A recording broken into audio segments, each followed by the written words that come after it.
प्राचीन काल की घटना है।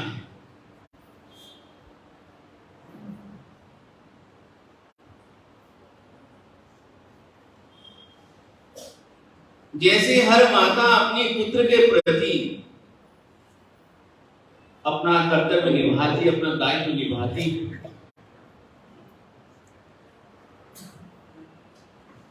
और किसी भी बात को लेकर शिकायत नहीं करती है,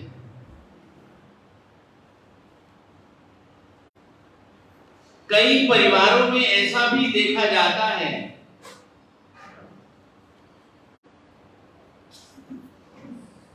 कि जब तक हमारे परिवार में माता जी रहती है ना,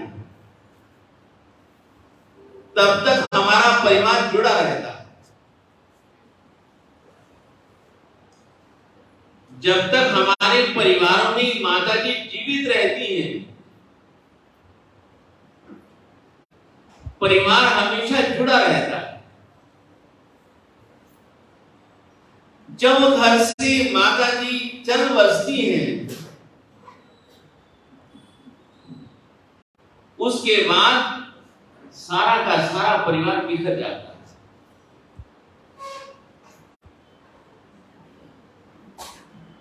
मां में इस प्रकार की विशेषता रहती है, सबको जोड़ के रखती है, सबको जोड़ के रखती है, सबको जोड़ के रखती है। मां कभी भी अपने परिवार को बिखरने नहीं देती है।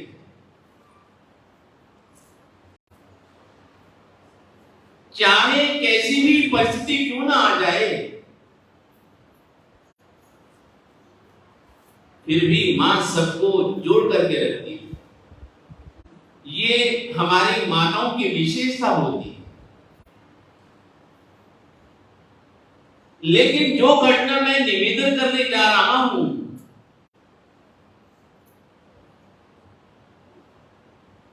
एक पुत्र अपनी मां के लिए क्या नहीं कर सकता, सब कुछ कर सकता है।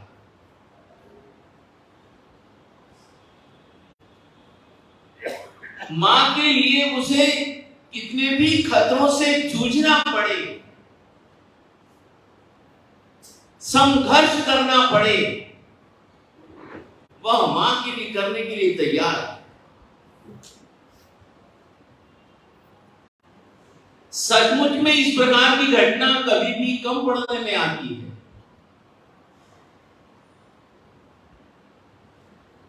इसी दौरान छोटी सी बात निवेदन करूं, हमारी माताओं का इस बालक के ऊपर कितना असर और कितना प्रभाव रहता है।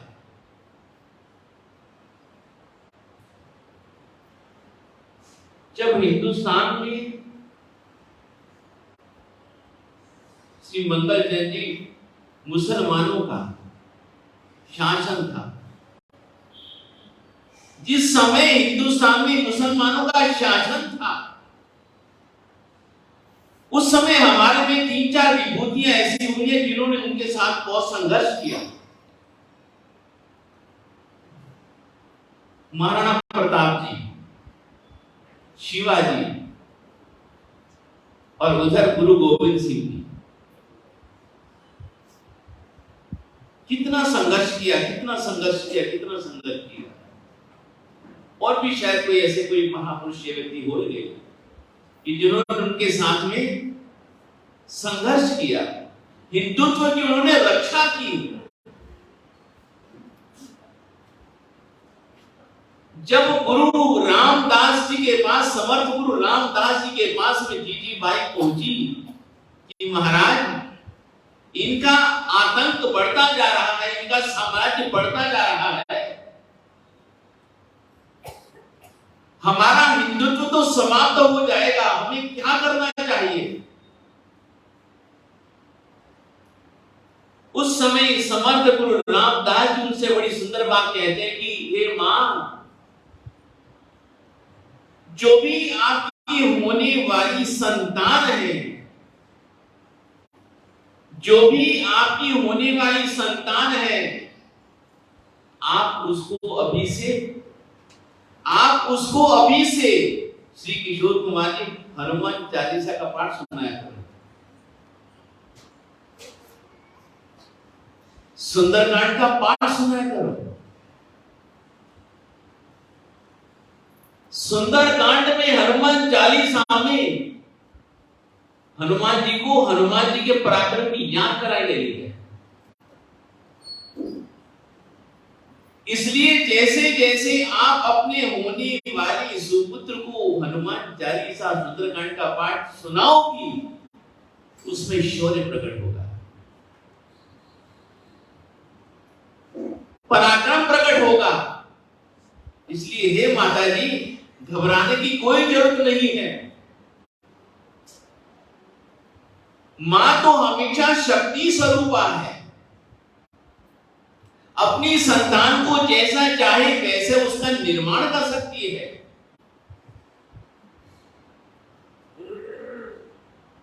उसके बेटे कभी भी कमजोर नहीं हो सकते हैं।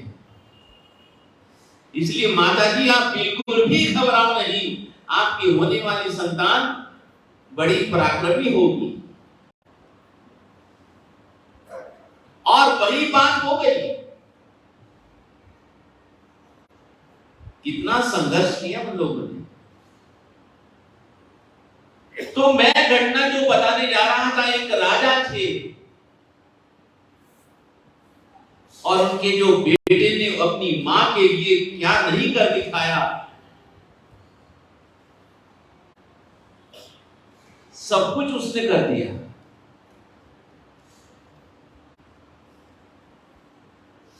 प्राचीन समय में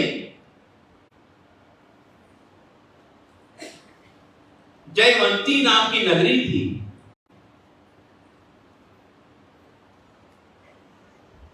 जयशेखर नाम का राजा था। गुण सुंदरी उसकी धर्मपत्नी थी और बेटे का नाम बड़ा ही सुंदर था, अपराजित।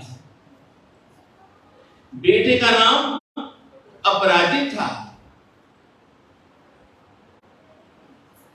कर्म संयोग से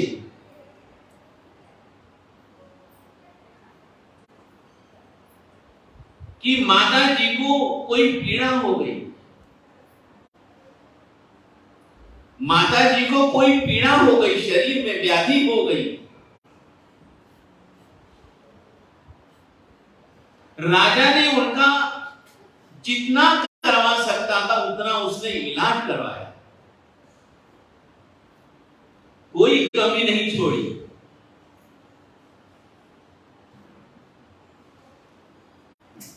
लेकिन कर्मों की बात, जैसे जैसे दवा होती रही वैसे वैसे बीमारी बढ़ती रही। जैसे जैसे दवा करते गए वैसे वैसे उसकी बीमारी बढ़ती गई।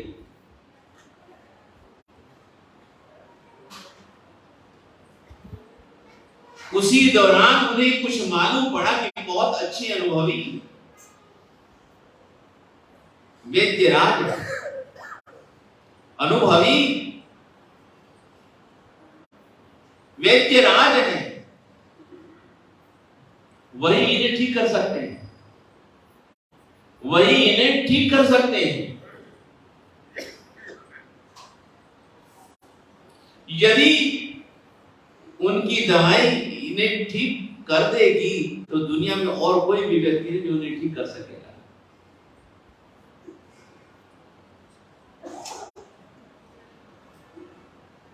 उस समय वैद्यराज जी आए, उन्होंने देखा, देखने के बाद में उन्होंने परिवार वालों से, बेटे से कहा कि बेटा कोई बहुत बड़ी बीमारी नहीं है, लेकिन एक बात हमेशा याद रखना,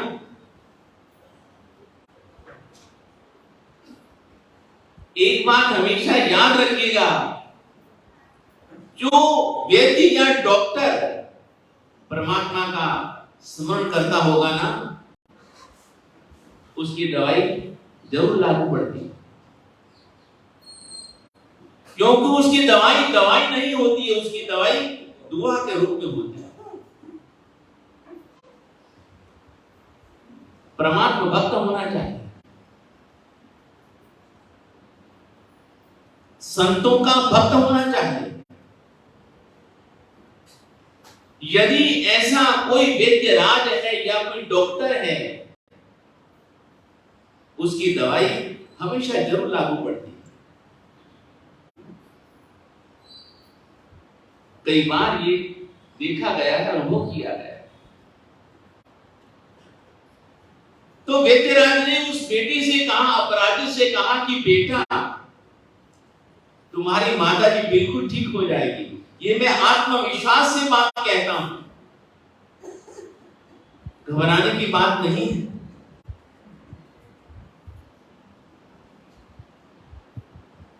लेकिन एक काम करना होगा, एक काम करना होगा कि मुझे रोज दवाई तैयार करने के लिए, मुझे रोज दवाई तैयार करने के लिए कमल के फूल चाहिए, गुलाब नहीं, कमल के फूल चाहिए। उसके रस में मैं दवाई तैयार करके माता जी को दूंगा। उसके रस में दवाई तैयार करके मैं माता जी को दूंगा और माता जी जल्दी ठीक हो जाएगी। लेकिन ये खतरा है, लेकिन एक खतरा है। जिस तालाब में कमल खिले हुए हैं, आप उस तालाब में कमल लेने के लिए जाओगे, लेकिन उसमें दृष्टि विष सर्प रहता है, सर्प रहता है।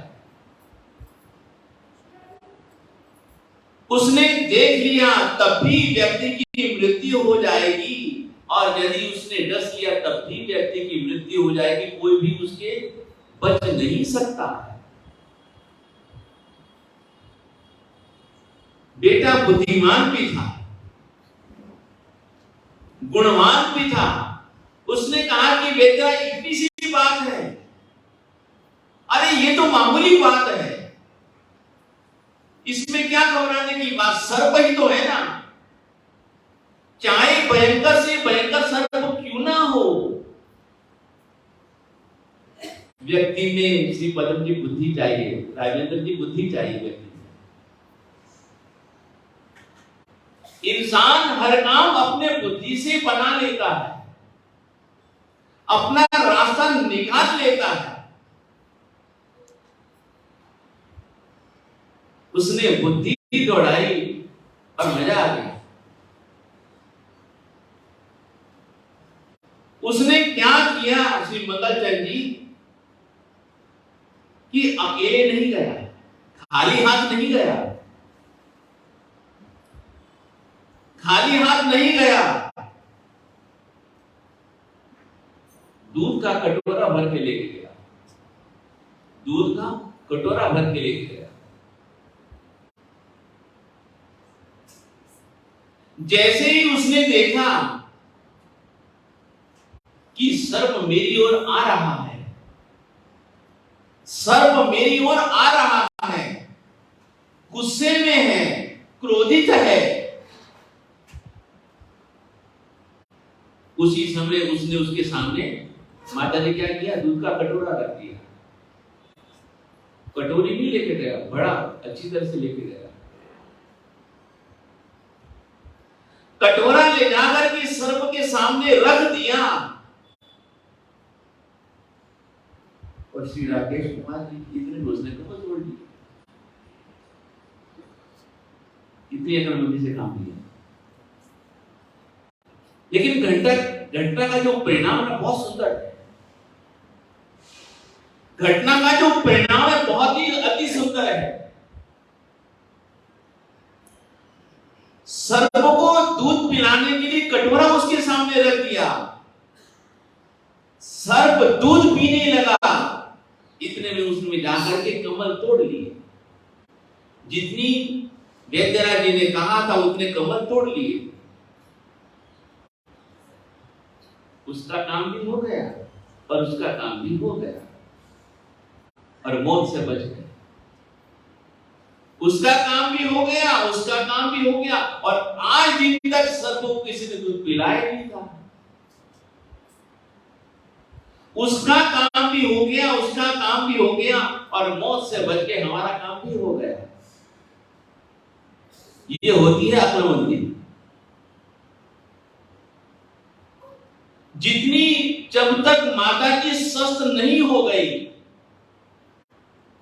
ये उसका रोज का क्रम हो गया, ये उसका रोज का क्रम हो गया।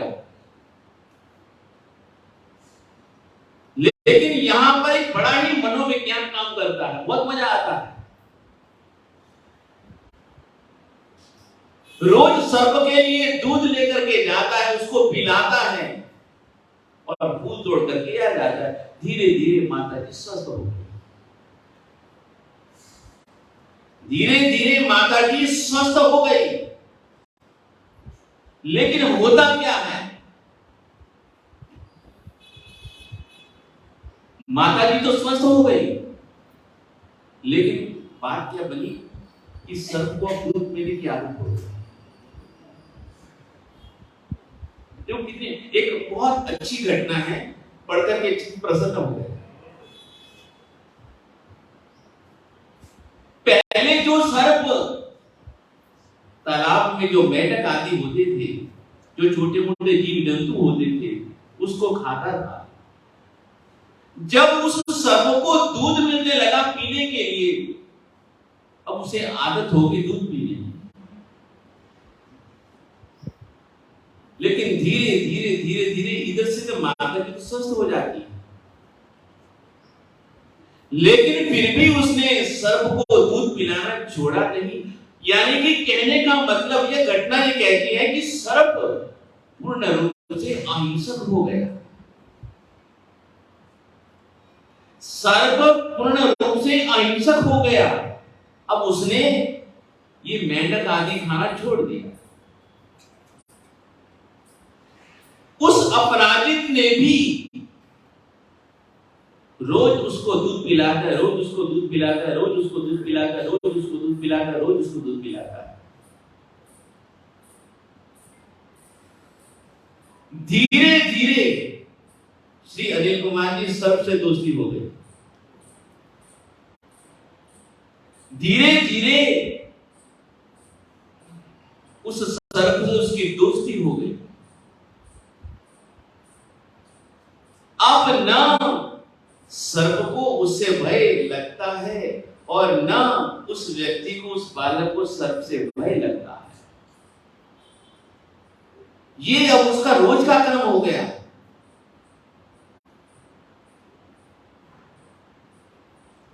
शरीर है, अब आप भी जानते हो, इतने दिनों तक उसने नियम निभाया, इतने दिनों तक उसने नियम निभाया, लेकिन अब थोड़ी सी कभी कभी मुश्किलें आने लगी। कभी कभी उसे मुश्किलें आने लगी। तो जो पहले जो रोज दूध पिलाने के लिए जाता था, अब उसने थोड़ी सी कमी आ गई। कभी चले जाता है, कभी नहीं जाता है, लेकिन सर्प को इंतजार रहता है। सर्प को इंतजार रहता है, प्रतीक्षा रहती है।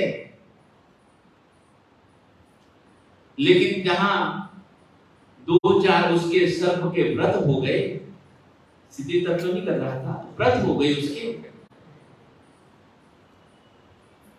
आखिर उसकी मृत्यु हो गई। लेकिन उसके मन में यही ख्याल था कि वह मेरा मित्र, वह मेरा दूध पिलाने वाला जो था, वो अभी तक आया नहीं। लेकिन इतने दिनों तक उसने कई जीव हिंसा नहीं की, कोई तालाब में रहने वाले मेंढक को नहीं मारा उसने।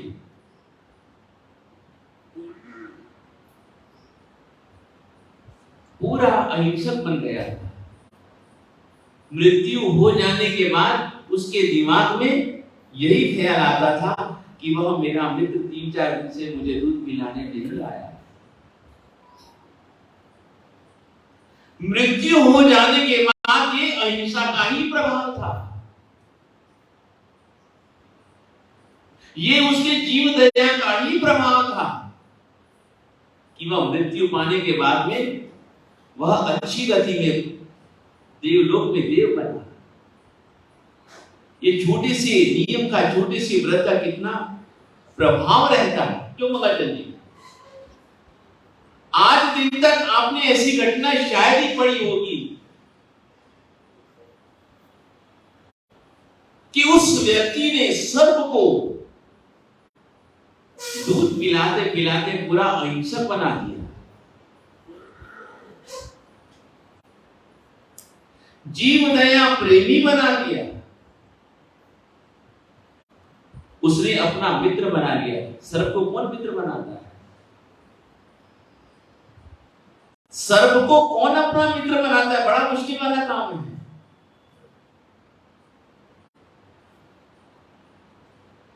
लेकिन उसने इसी बुद्धि से काम लिया और आखिर में उसकी जब मृत्यु हुई, अच्छी गति में गया।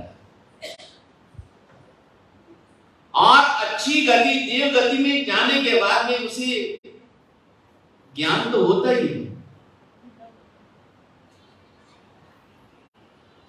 कि मैं यहां पर किस कर्म से देव बना, मैं यहां किस कर्म से देव बना हूं। सोचता है, सोचता है, सोचता है। जब उसे मालूम पड़ता है कि मैं किस योनि में था, किस गति में था, और एक व्यक्ति ने मुझे दूध पिलाया, मैं पूर्ण रूप से अहिंसक हो गया, ये सब उसकी ही कृपा है। यदि मैं उसी प्रकार का जीवन जीते जीते मर जाता तो पता नहीं क्या मेरी गति होती। वह मेरा सच्चा मित्र है, इसलिए उसने देव गति में जाने के बाद भी उससे मित्रता निभाई कि नहीं, ये मेरा मित्र है,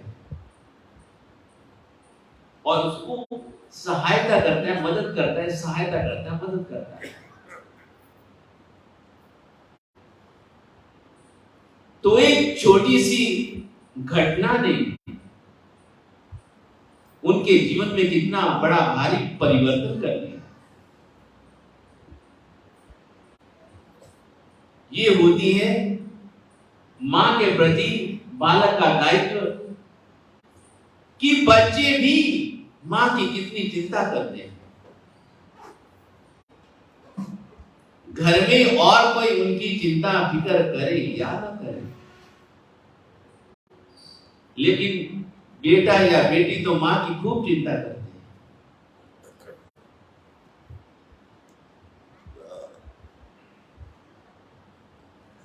लेकिन यहां पर तो उसकी सारी चिंता करने वाले थे।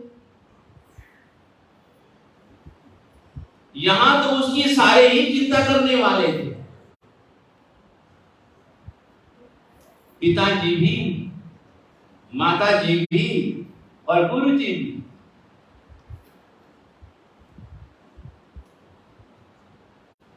माताजी भी, पिताजी भी और गुरुजी भी।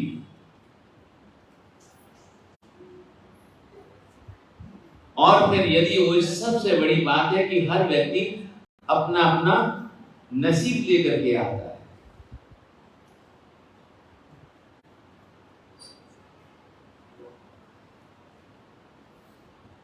हर व्यक्ति अपना अपना नसीब लेकर के आता है।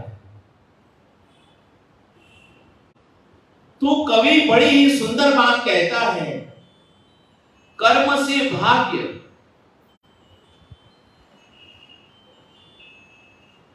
लिखने वाले कितनी थोड़े से शब्दों में कितनी अच्छी बात कह देते हैं।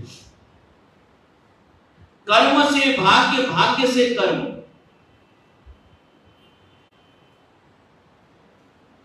कर्म से भाग्य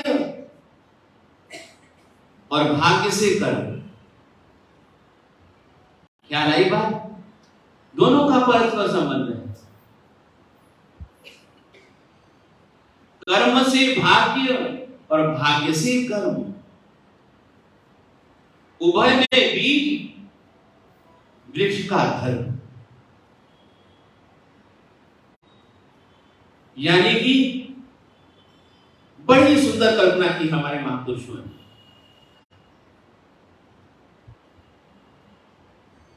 ख्याल आई बात? बड़ी सुंदर बात लिखी लिखने वाले ने।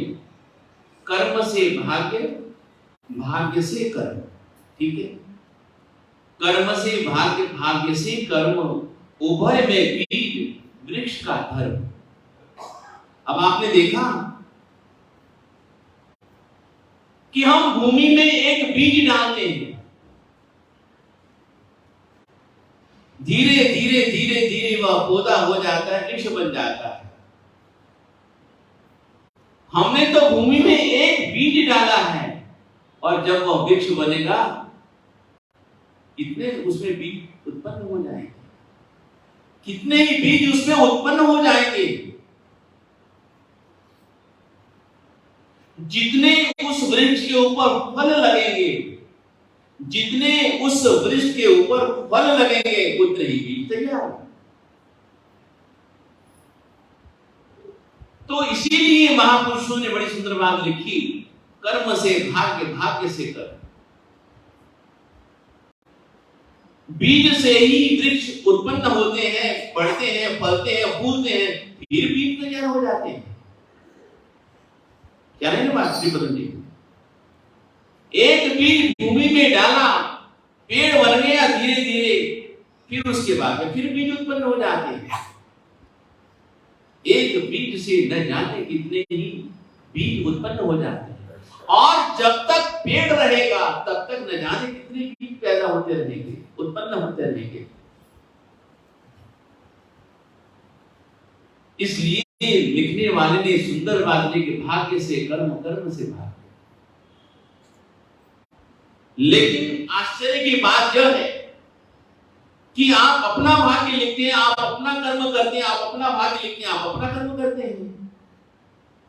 लिखने वाले भी हम, भोगने वाले भी हम। इसलिए अच्छा अच्छा किया करो, अच्छा अच्छा लिखा करो। ये जो आप कर रहे हो ना, ये अच्छा अच्छा कर रहे हो। ये जो आप कर रहे हो ना, ये अच्छा अच्छा कर रहे हो। 1-1.5 घंटा ये जो आप करते हैं ना, अच्छा अच्छा कर रहे हो। और तुम्हारे कारण मैं भी अच्छा अच्छा कर रहा हूं। आपके कारण सब अच्छा कर रहा हूं।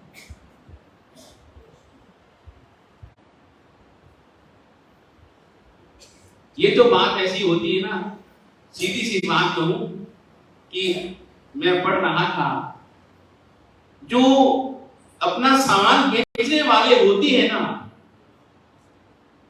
बहुत बुद्धिमान होते हैं। यदि बुद्धिमान होगा तो वो ग्राहक को कभी खाली नहीं जाने देगा,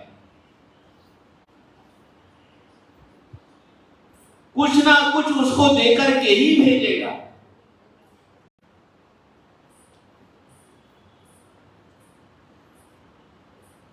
एक महिला दर्पण खरीदने के लिए बाजार में गई। एक महिला दर्पण खरीदने के लिए बाजार में गई। उसने कोई अच्छा सा दर्पण देखा, शीशा देखा। शीशा देखने के बाद उसे पसंद आ गया, मोल भाव करने लगी। फिर उसने पूछा, महिला ने, माता जी ने पूछा कि इसकी गारंटी तो है ना, इस शीशे की, इस दर्पण की गारंटी तो है ना? बेचने वाले ने बड़ी सुंदर बात कही, ये याद रखने जैसी। उसने कहा, माता जी आप बिल्कुल गारंटी वाली बात कह रहा हूं आपसे, बिल्कुल घबराओ नहीं। आप यदि शीशे को 100 मंजिल से भी नीचे तक गिराओगे तो 99 तक टूटेगा नहीं।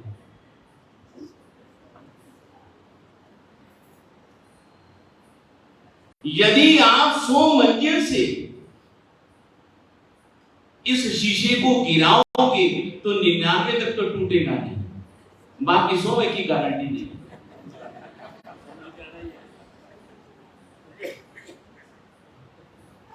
माता जी खुश हो गई।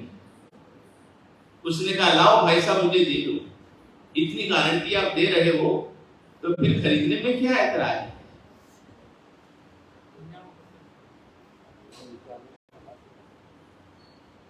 क्यों बनवाइए?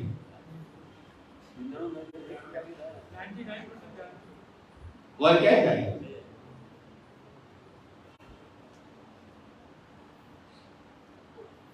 आखिर गुरुदेव ने, माता जी ने कहा कि मेरे से बात मत करो, जब तक उनकी सहमति नहीं होगी तब तक मैं कुछ नहीं कर सकती हूं। मेरी सहमति, मुझे खुशी होगी, मुझे प्रसन्नता होगी, लेकिन आप उनसे बात कर लीजिए। उससे पहले गुरु जी ने उस चाचिंग से, उसके पिताजी से सारी रूपरेखा ख्याल कर लेती थी। व्यक्ति बहुत अच्छे हैं, धार्मिक व्यक्ति के हैं, अध्ययन करते हैं, वेद के ज्ञाता हैं, बात को समझते हैं, अपने बेटे के भी भविष्य के लिए चिंतित रहते हैं कि मेरा बेटा होनहार होना चाहिए, मेरे कुल के नाम को उज्जवल करने वाला होना चाहिए, इसलिए उसके लिए चिंता करते रहते हैं। और अभी तक उन्होंने अपने जीवन में कोई ऐसा गुरु नहीं बनाया, लेकिन फिर भी उनके जीवन के जब हम देखते हैं तो सचमुच में पूरी तरह से धर्मात्मा आदमी है, पढ़े लिखे इंसान है, हर चीज को सोचते हैं। सारी बात उन्होंने उनके बारे में जानकारी ली। एक दिन अवसर देख करके गुरु जी ने चाचिंग को बुलाया। बुलाने के बाद उससे कहते हैं कि चाचिंग, तुम्हारा बेटा बड़ा ही होनहार है, तुम्हारे बेटे का जो भविष्य है वो बहुत उज्जवल है, लेकिन उस सपने को जो माता जी ने देखा था उसको पूर्ण करने के लिए आप दोनों को त्याग करना पड़ेगा, आप दोनों को त्याग करना पड़ेगा, आप दोनों को मोह का त्याग करना पड़ेगा। आप पुत्र के प्रति जो मोह की जो भाव है आपके दिल में, उसे आप थोड़ा सा कम कर दीजिए। इतनी बात सुनते ही बात तो समझ गया, लेकिन उसने कहा कि गुरुजी, यदि उसका ऐसा ही भविष्य है तो कोई नहीं, मैं जल्दी ही बात करके, परिवार से बात करके, जैसा भी सहमति होगी हमारे श्रीमती जी की, जैसे भी इच्छा होगी हमारे सुपुत्र की, बालक की, मुझे खुशी होगी, मुझे प्रसन्नता होगी। बस थोड़ा सा इंतजार करें, थोड़ा सा इंतजार करें। लेकिन कितनी अच्छी घटना बनती है। आप लोगों के घरों में जैसे वातावरण बनता है, उसके घर का भी ऐसे ही वातावरण था।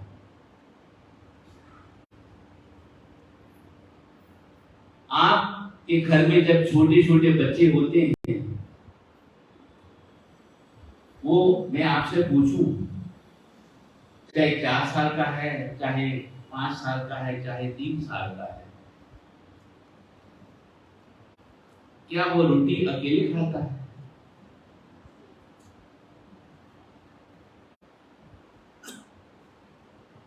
3 साल का या 4 साल का या 5 साल का बच्चा है,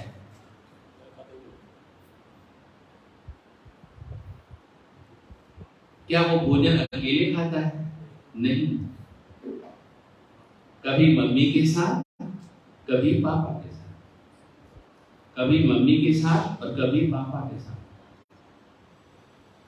जितना भी उसे खाना होता है ऐसे ही खाता है। तो पिताजी घर में आए, पिताजी और बेटा दोनों आपस में एक ही थाली पे खाना खा रहे, दोनों ही आपस में एक ही थाली में खाना खा रहे हैं।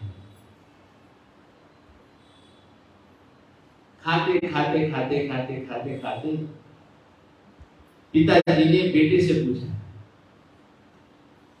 पिताजी ने बेटे से पूछा, बेटा भी बुद्धिमान था, कर्म संयोग से बुद्धिमान था। बेटे से पूछा कि बेटा, अपने शहर में गुरुजी आए हुए हैं, मम्मी तुम्हें उनके पास में लेके जाती है, मम्मी तुम्हें भगवान के मंदिर में लेके जाती है, बेटा तुमको गुरुजी कैसे लगे?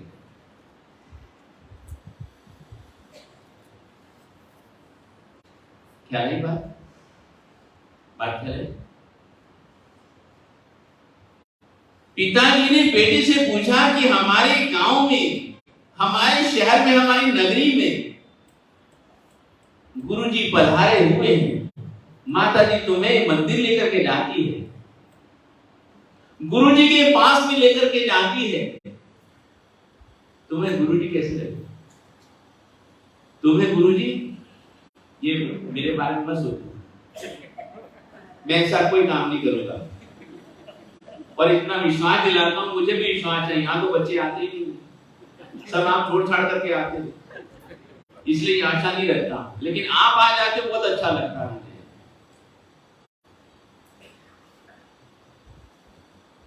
तो उसने यही बात पूछी कि बेटा तुम्हें गुरुजी कैसे लगे? उसने कहा पापा मुझे तो गुरुजी बहुत अच्छे लगे। फिर दूसरी बात पिताजी ने पूछी कि तुझे गुरुजी अच्छे लगे हैं तो क्या गुरुजी के पास में रहोगे? उसने कहा पिताजी यदि आप कहोगे तो मैं रह लूंगा, क्या फर्क पड़ता है?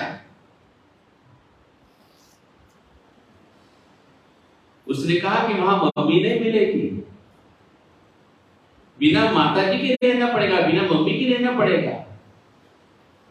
उसने कहा पिताजी कोई बात नहीं, अरे माताजी नहीं है, पिताजी नहीं है, लेकिन गुरुजी तो है ना। हम क्या कहते हैं, गुरु माताजी भी होते, पिताजी भी होते। अरे माताजी नहीं होगी, पिताजी नहीं होंगे, पिताजी आखिर तो गुरुजी तो है ना। मुझे गुरुजी अच्छे लगे। कितना संबंध होता है, कितना संबंध होता है। गुरुजी मुझे बहुत अच्छे लगे, तू बिना माताजी के पिताजी के रह लेगा? उसने कहा हाँ पापा जी मैं रह लूंगा। उन्होंने कहा कि तुझे पैदल चलना पड़ेगा।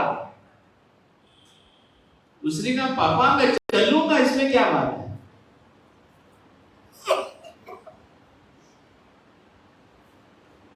लूखा सूखा न जाने कैसी भोजन मिलेगा तुझे।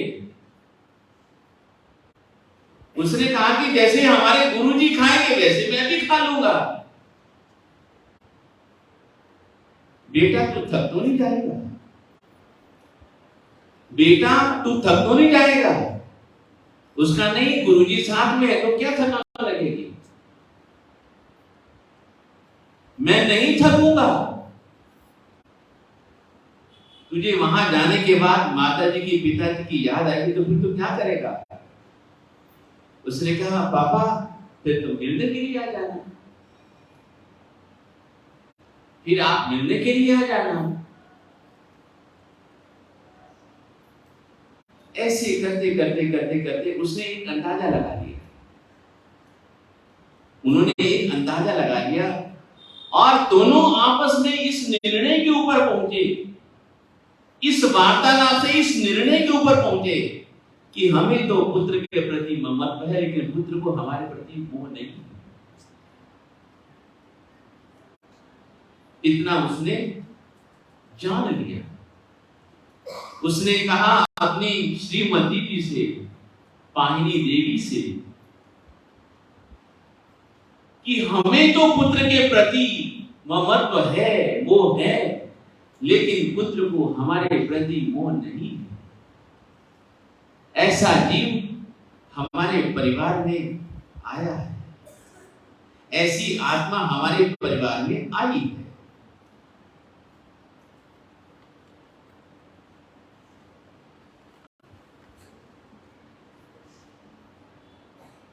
धीरे धीरे धीरे धीरे करते करते अब दोनों ने ही यही सोचा,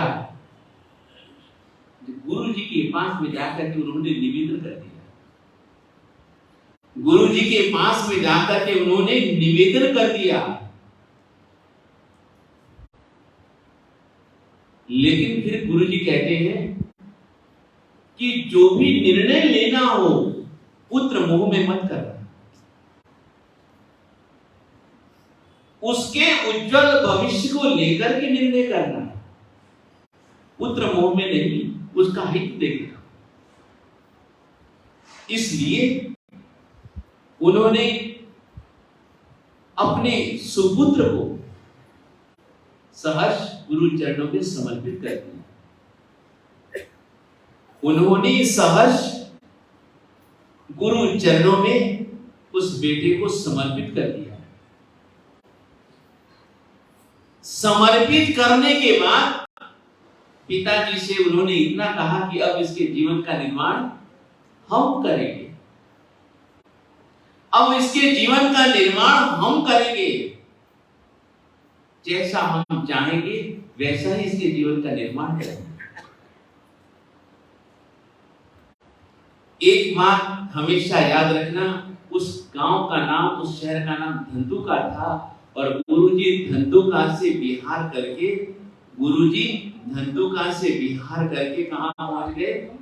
खंभात पहुंच गए। गुरुजी धंधुका से उस परिवार के सुपुत्र को लेकर के, बेटे को लेकर के धीरे धीरे धीरे धीरे धीरे धीरे करते करते कहां पहुंच गए? खंभात। धीरे धीरे कहां पहुंच गए? खंभात पहुंच गए। अब धीरे धीरे धीरे धीरे किस प्रकार से गुरुजी उसके जीवन का निर्माण करते हैं।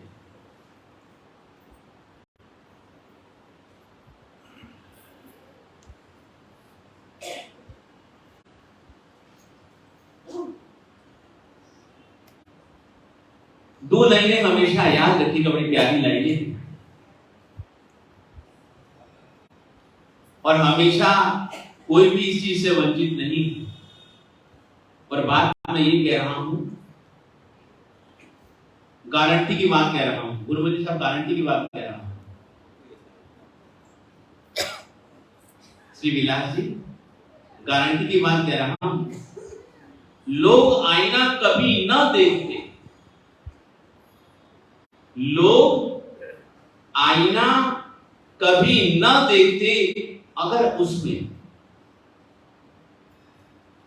श्री प्रेम जी, लोग आईना कभी न देखते अगर उसमें चित्र की जगह चरित्र दिखाई देता। घर घर में आईना होता है, बड़े बड़े दर्पण होते हैं, बड़े बड़े शीशे होते हैं। उसको देख करके हम अपनी जो भी त्रुटियां होती हैं, कहीं कुछ होता है तो हम उसको दूर कर देते हैं, बार बार देखते रहते हैं,